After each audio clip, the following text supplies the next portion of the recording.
Radio କୋରାପୁଟର ସମସ୍ତ ଶ୍ରୋତାଙ୍କୁ ଏକ ସୁନ୍ଦର ନିଆରା ଏକ ଅନୁଭୂତି ଦେବା ପାଇଁ ଯାଉଛୁ ଆଜି। ଏ ହେଉଛି ଏକ ସଙ୍ଗୀତର ଦୁନିଆ, ପୁରୁଣା ସଙ୍ଗୀତ ଠାରୁ ଆରମ୍ଭ କରି ଆଜିର ସଙ୍ଗୀତ ପର୍ଯ୍ୟନ୍ତ। ତେବେ ସଙ୍ଗୀତ କହିଲେ ସମସ୍ତେ ବର୍ତ୍ତମାନ ମୋବାଇଲକୁ ଧରି ନିଅନ୍ତି। ମୋବାଇଲରେ ତ ଲଗାଇଦେଲେ ଶୁଣିବାକୁ ମିଳୁଛି, କିନ୍ତୁ ବାସ୍ତବରେ ହୃଦୟକୁ ଛୁଇଁଲା ଭଳି ଯେଉଁ ସଙ୍ଗୀତକୁ ଧରି ରଖିଥିଲା ବର୍ଷ ବର୍ଷ ଧରି ସେହି ସିଡ଼ି ଏବଂ ତା ଆଗରୁ ଗ୍ରାମୋଫୋନ୍ ରେକର୍ଡ଼ରେ ମଧ୍ୟ ଅନେକ ସୁନ୍ଦର ସୁନ୍ଦର ଗୀତ ଗୁଡ଼ିକ ଏବଂ ବାସ୍ତବରେ ହୃଦୟକୁ ଛୁଉଁଥିବା ଗୀତ ଗୁଡ଼ିକ ସେଗୁଡ଼ିକ ବାନ୍ଧି ହୋଇ ରହିଛି। ତେବେ ଆଜି ସେଗୁଡ଼ିକ ଏକ ଅଭୁଲା ସ୍ମୃତି ହୋଇ ଅନେକଙ୍କ ପାଇଁ ରହିଥିବା ବେଳେ ସେହି ସ୍ମୃତିକୁ ଜାଗର କରୁଛନ୍ତି, ଉଜ୍ଜୀବିତ କରୁଛନ୍ତି କୋରାପୁଟର ସିଂହାଦ୍ରି ପାଣିଗ୍ରାହୀ। ହୃଦୟକୁ ଛୁଇଁଲା ଭଳି ଅନେକ ଗୀତର ସମ୍ଭାରକୁ ସେ ଯେତେବେଳେ ଏକ ଲାଇବ୍ରେରୀ ଆକାରରେ ନିଜ ଘର ଉପରେ ରଖିଛନ୍ତି, ସେଠି ସମୟ ବିତାଇବାକୁ ତାଙ୍କର ଅନେକ ଆନନ୍ଦ। ଘଣ୍ଟା ଘଣ୍ଟା ବିତିଯାଏ ଏହି ସୁନ୍ଦର ସଙ୍ଗୀତ ମଧ୍ୟରେ, ସଙ୍ଗୀତର ମୂର୍ଚ୍ଛନା ମଧ୍ୟରେ, ଏବଂ ଏହି ସଙ୍ଗୀତର ମୂର୍ଚ୍ଛନା ବିଭିନ୍ନ ମାଧ୍ୟମରେ ବନ୍ଧା ହୋଇ ରହିଛି। କେତେବେଳେ ଗ୍ରାମୋଫୋନ୍ ରେକର୍ଡ଼ ତ, ଆଉ କେଉଁଠି DVD, CD ଏବଂ ଏପରିକି ପୁରୁଣା ଅଡ଼ିଓ କ୍ୟାସେଟ୍ ପର୍ଯ୍ୟନ୍ତ ତା'ର ପ୍ଲେୟାର ମଧ୍ୟ ରଖିଛନ୍ତି ଏବଂ ତା'ର ନିଆରା ଯେଉଁ ଶବ୍ଦ ତାକୁ ଶୁଣି ସେ ଆନନ୍ଦିତ ହୁଅନ୍ତି। ତାଙ୍କ ପାଖରେ ଅନେକ ପୁରୁଣା ଗୀତ ଗୁଡ଼ିକ ମଧ୍ୟ ରହିଛି। 1950 ମସିହାର, 1940 ମସିହାର ସେତେବେଳର ଯେଉଁ ସୁନ୍ଦର ସଙ୍ଗୀତ, ଅକ୍ଷୟ ମହାନ୍ତିଙ୍କର ପୁରୁଣା ଗୀତ ଠାରୁ ଆରମ୍ଭ କରି ବର୍ତ୍ତମାନର ବାହୁବଲି ପର୍ଯ୍ୟନ୍ତ ମଧ୍ୟ ବିଭିନ୍ନ ସଙ୍ଗୀତକୁ କଏଦ କରିଥିବା ଗ୍ରାମୋଫୋନ୍ ରେକର୍ଡ଼ ତାଙ୍କ ପାଖରେ ଉପଲବ୍ଧ ଅଛି। ତେବେ ଆଜି ତାଙ୍କର ଏଇ ନିଆରା ଯେଉଁ ଲାଇବ୍ରେରୀଟିକୁ ବୁଲିବାର ସୁଯୋଗଟିଏ ମିଳିଛି, ଆପଣମାନଙ୍କୁ ମଧ୍ୟ ଏଇ ଲାଇବ୍ରେରୀଟିକୁ ଭିତରେ ବୁଲିବାର ଏକ ସୁଯୋଗ ସୃଷ୍ଟି କରିଛି ଆମେ। ତେଣୁ ତାଙ୍କ ପାଖରେ ଆମେ କୃତଜ୍ଞତା ଜଣାଉଛେ, ସୀମାଦ୍ରି ଭାଇଙ୍କ ପାଖରେ, ଏବଂ ଆମେ ଜାଣିବାକୁ ଚାହିଁବା ଯେ ତାଙ୍କର ଏଇ ଲାଇବ୍ରେରୀଟି କ'ଣ, ଏଥିରେ କ'ଣ କ'ଣ ସବୁ ରହିଛି ଏବଂ ସେଥିରେ ସେ କି ଆନନ୍ଦ ପାଆନ୍ତି। ତେବେ ଆମେ ଯିବା ସୀମାଦ୍ରି ଭାଇଙ୍କ ପାଖକୁ।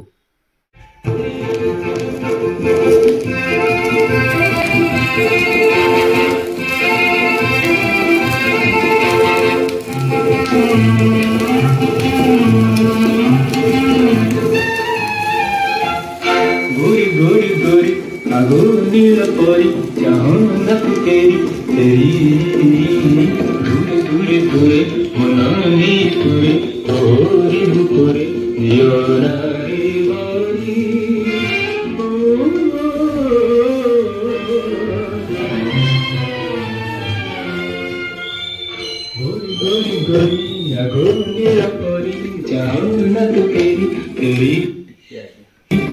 ପ୍ରଥମରେ ଆପଣଙ୍କୁ ଆମେ ଅଶେଷ ଅଭିନନ୍ଦନ ଜଣାଉଛୁ ଆପଣଙ୍କର ଏଇ ନିଆରା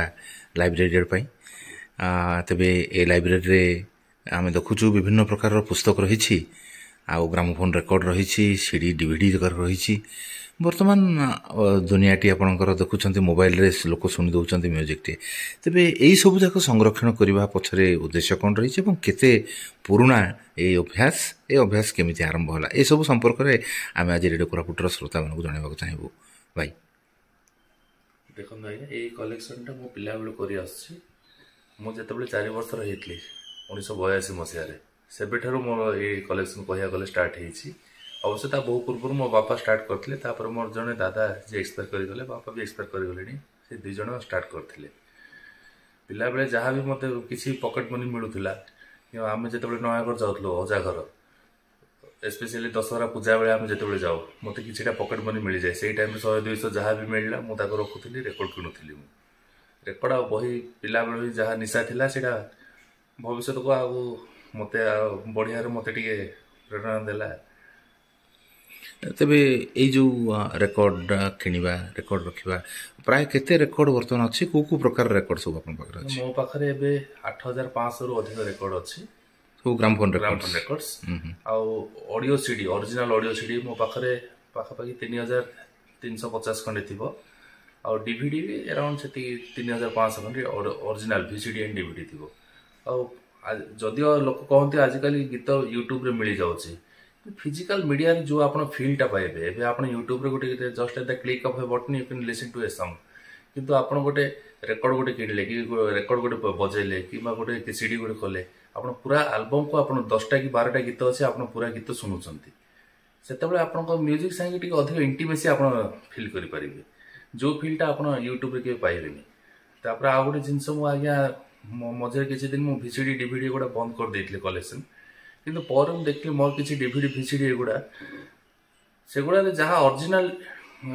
डीवीडी कि भिसीडी जहाँ देती कंटेंट्स अच्छी यूट्यूब रे प्राय मुझे देखली इवन सेमारो कि आपंकर है इरस वीडियो एम सब जहाँ इवन ओरिजिनल ऑथेंटिक वेबसाइट जो कंटेंट दौरान किछिटा सीन कटि जाऊँगी मु मझे देखुली नाम Vaastav then gang these are some of the movies मुझे पिला बेले मत आरंभ मत भल लगे सब यही type action movies and I found some of the scenes censored out तारे जो जिनस गुड़ा आप ओनली ओरिजिनल डीवीडी रे पाइबे कि बहुत गुड़ा DVD original DVD behind the scenes trivia गुड़ा देता है जो ट्रिविया गुड़ा आप पाइबेनि जानिया को पाइबेनि से जिनस गुड़ा मत एगुड़ा कलेक्शन भल लगे मत तेज तार प्लेयर से पर्यटन रखी आज्ञा अच्छे एगुड़ा एक्चुअली मेंटेन करिया डिफिकल्ट होची किंतु एबी भी आसुची एगुड़ा these are very expensive also तापर मेन प्रॉब्लम होची आम एपट एरिया भल टेक्नीशियन केस एमती नांती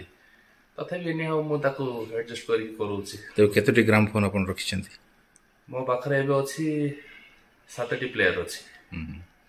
विभिन्न फीचर आज्ञा तबे पुराना ग्रामफोन जोटा कि हमर हाथ रे बुलाइबा हुए हां सेटा भी अछि सेटा भी अछि से बेट आरंभ करी आपनकर यंत्र जालत पर सेटा एक्चुअली एबे आजकल से जो ग्रामफोन गुडा मार्केट जहाँ मिलছে डेकोरेटिव पीस हिसाब यूज होचे सेटा सुनिया पे के यूज करना काई तारे जो आपन नीडल लागि थाए सेटा हेवी थाए सेटा रेकॉर्ड रो ग्रुप गुडा को in the long run damage कर दिए सेटा सेतपे आमे मो ताको यूज करछि डायमंड नीडल रे प्ले करे मो डायमंड नीडल टा टिके बीट कॉस्टली किंतु आपनकर थरे जदी गोटे आपन नीडल लगेल माने it can play up to 2 years तबे आपन तो बर्तन ग्रामफोन रेकॉर्ड प्रचलन मध्ये साधारण रे कमी गलानी तेनु आपन को केमिति मिलुची केमिति एटवा नै देखन तो रेकॉर्ड ता एक्चुअली मझे टोटाली बंद हो सारी 1997 मसीह यश चोपड़ा बाहर करते दिल तो पागल है सेटा भी ओनली 100टा कॉपी बोधे से बाहर करते सेटा ओनली ग्रुप इनर ग्रुप रे circulation that was the last LP record pressed in India तापर टोटाली बंद हो जाइतला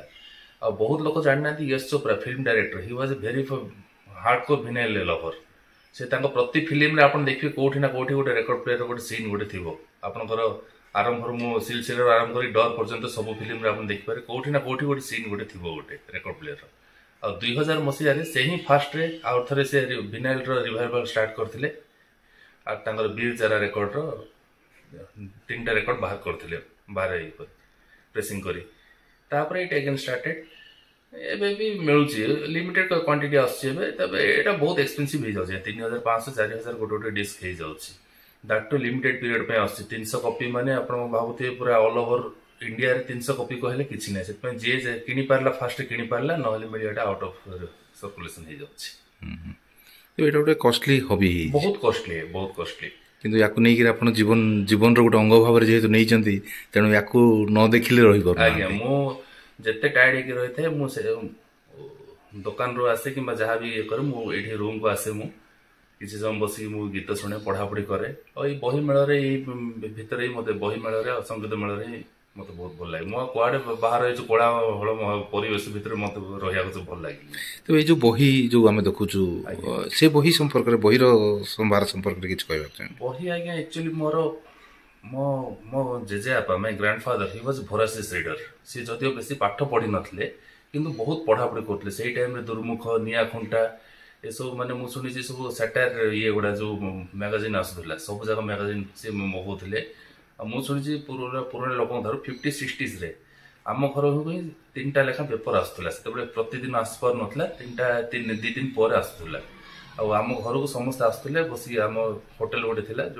जोटा एबी भी चलछि 3rd जनरेशन पिला मन मेंटेन करछन्ते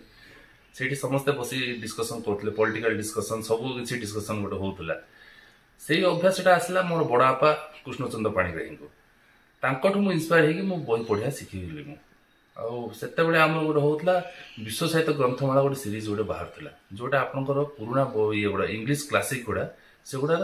एकदम शॉर्ट रे ओडिया ट्रांसलेशन दउतले ସେଇ ସିରିଜଟା ମୋତେ ବହୁତ ଆନନ୍ଦ ଦେଇଥିଲା। ମୁଁ ସେଇଠୁ ଆକ୍ଚୁଆଲି ମୋତେ ପଢ଼ିବା ନିଶାଟା ସେଇଠୁ ଷ୍ଟାର୍ଟ ହେଇଥିଲା। ଆପଣଙ୍କର ଯେମିତି ଚାର୍ଲସ ଡିକେନ୍ସଙ୍କର କୁହନ୍ତୁ କି ନହେଲେ ଜୁଲ୍ସ ଭର୍ନେଙ୍କର 20,000 ଲିଗ୍ସ ଅଣ୍ଡର ଦ ସି, ସମୁଦ୍ର ଗର୍ଭରେ 20,000 ଲିଗ୍ ଭ୍ରମଣ, କେନିଲ୍ ବର୍ଥ, କି ଆପଣଙ୍କର ଗ୍ରେଟ୍ ଏକ୍ସପେକ୍ଟେସନ୍ସ, ଅନେକ ଆଶା, journey to the centre of the earth, ପୃଥିବୀର କେନ୍ଦ୍ରକୁ ଯାତ୍ରା, ଏଇସବୁ ବହି ଗୁଡ଼ା ପଢ଼ି ପଢ଼ି ମୁଁ ଧୀରେ ଧୀରେ ମୋର ପଢ଼ିବା ରୁଚିଟା ବଢ଼ିଲା ଆହୁରି ଅଧିକ। ଆପଣଙ୍କର ବହିର ଲାଇବ୍ରେରୀ କେତେ ବହି ରହିଲାଣି? ମୋ ପାଖରେ 3,500 ବହି ଅଛି। ତେବେ ଆପଣ ଅନୁପ୍ରାଣିତ ହେଲେ ଆପଣଙ୍କର ପୂର୍ବପୁରୁଷମାନଙ୍କ ଠାରୁ, ଆଜ୍ଞା। ଏବଂ ଆପଣ ନିଶ୍ଚିତ ଭାବରେ ଆପଣଙ୍କ ପୁଅକୁ ମଧ୍ୟ ଅନୁପ୍ରାଣିତ କରିଛନ୍ତି। ସେ ସଙ୍ଗୀତର ଦୁନିଆରେ ମଧ୍ୟ ଅନେକ କାମ କରିଚାଲିଛି। ତେବେ ତାର କେମିତି ଆଶା କେମିତି ରହିଛି, ତାକୁ ନେଇକି ଆପଣ କ'ଣ ଚିନ୍ତା କରୁଛନ୍ତି? ଦେଖନ୍ତୁ, ଏଇ ଜିନିଷଟା ପୁଅର ମୁଁ ଗୋଟେ ଜିନିଷ କହିବି, ସେ ମ୍ୟୁଜିକ୍ ଉପରେ ବହୁତ, ମୁଁ ଯାହା କଲେକ୍ସନ୍ କରିଲି ସେ ତାକୁ ଅଧିକ ପେସେଣ୍ଟଲି କରିଛି।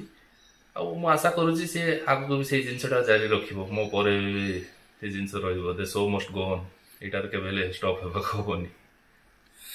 ଧନ୍ୟବାଦ ସୀମାଦ୍ରି ଭାଇ, ଆପଣଙ୍କ ସହିତ କଥା ହେଇ ଆପଣଙ୍କ ମାଧ୍ୟମରେ ଅନେକ ସଙ୍ଗୀତ ପ୍ରେମୀ ଏପରି ଏକ ନିଆରା ଅନୁଭୂତିକୁ ପାଇଲେ, ଯେଉଁଠି ଆମେ ସିଡ଼ିର କଥା କହିବା କିମ୍ବା ଗ୍ରାମୋଫୋନ୍ ରେକର୍ଡ଼ର କଥା କହିବା, ଯାହାକି ସାଧାରଣତଃ ବର୍ତ୍ତମାନର ଯେଉଁ ଯୁବପିଢ଼ି ରହିଛନ୍ତି ତାଙ୍କ ପାଇଁ କେବଳ ଏକ ଇତିହାସ ହୋଇ ରହିଯାଇଛି। କିନ୍ତୁ ସେହି ଇତିହାସ ଭିତରେ ଥିବା ସୁମଧୁର ସ୍ୱପ୍ନ, ସୁମଧୁର କଥା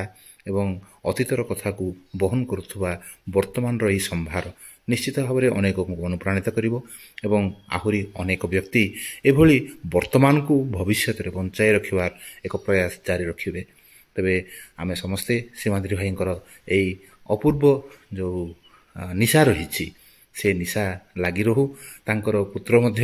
ଏହି ନିଶାରେ ନିଜକୁ ମସଗୁଲ କରିବାକୁ ଆରମ୍ଭ କରିଛନ୍ତି ଏବଂ ସେଥିରେ ସେ ଅମାପ ଆନନ୍ଦ ପାଇଚାଲିଛନ୍ତି। ତେଣୁ ଏହି ଧାରା ଆଗକୁ ବି ବଢ଼ୁ, ଏହି ଆଶା କରିବା ଏବଂ ଏହି ଆଶାର ସହିତ ଏହି ନିଆରା ଲାଇବ୍ରେରୀରୁ ରେଡ଼ିଓ କୋରାପୁଟ ପାଇଁ ମୁଁ ବିଦାୟ ନେଉଛି। ସିଏଚ୍ ଶାନ୍ତାକାର। ପୁଣି ଥରେ ଆଉ ଏକ ଏପିସୋଡ଼ରେ ଆପଣଙ୍କ ସହିତ ଦେଖା ହେବ ଆଉ ଏକ କଥାକୁ ନେଇ। ସେତିକି ପର୍ଯ୍ୟନ୍ତ ବିଦାୟ ନେଉଛି। ନମସ୍କାର।